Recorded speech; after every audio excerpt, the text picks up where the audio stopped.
Joan of Arc, the peasant girl who saved France.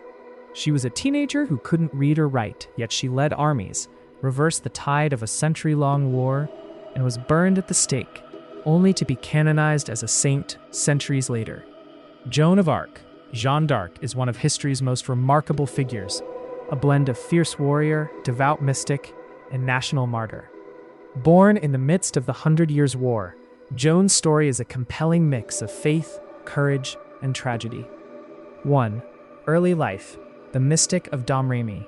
Born around 1412 in the small village of Domremy, France, Joan was the daughter of peasant farmers Jacques d'Arc and Isabelle Romée. Her childhood was ordinary. She learned to sew, spin, and tend to farm animals.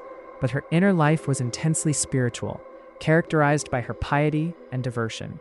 At the age of 13, during a time of immense political chaos, Joan reported her first visions. She claimed to hear voices from St. Michael, St. Catherine, and St. Margaret.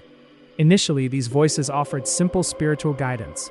However, they soon brought a monumental command: liberate France from the English, and see the Dauphin, Prince Charles VII, crowned king at Reims. 2. The mission, a teenage leader. In a move that seemed impossible for a 16-year-old peasant girl, Joan left her village to follow her mission. She traveled to Vaucouleurs, where she finally persuaded the local garrison commander to take her to the Dauphin. She traveled across enemy territory disguised as a man, a crucial step for protection, and gained an audience with Charles VII at Chinon. After undergoing rigorous questioning by theologians to prove her authenticity, Charles allowed her to accompany his army to Orleans. Key achievements: the Siege of Orleans, 1429. Clad in white armor, Joan brought a sense of divine purpose to the tired French troops. Within 9 days, she led them to victory, turning the tide of the Hundred Years' War. Coronation at Reims. Following her victory, she marched with the army to Reims, forcing open towns along the way. Her ultimate goal was achieved when Charles VII was crowned on July 17, 1429, with Joan standing nearby. 3. Captivity, trial, and martyrdom. Following the coronation, Joan's military success slowed.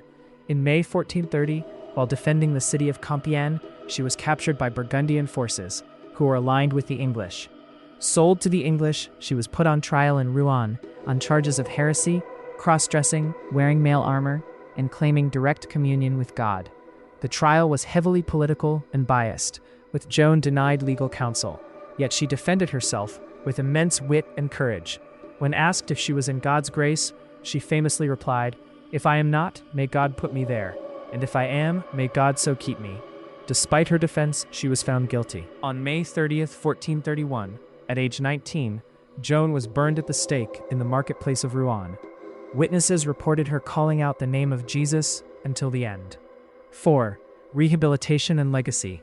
25 years later, after the French had finally expelled the English, Pope Calixtus III authorized a retrial, 1455–56.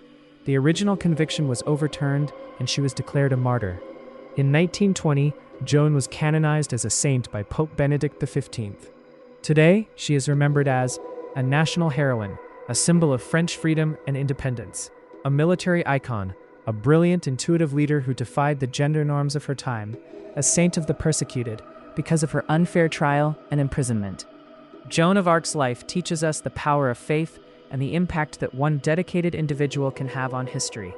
"I was born to do this," she said, and in her short 19 years, she changed the world forever.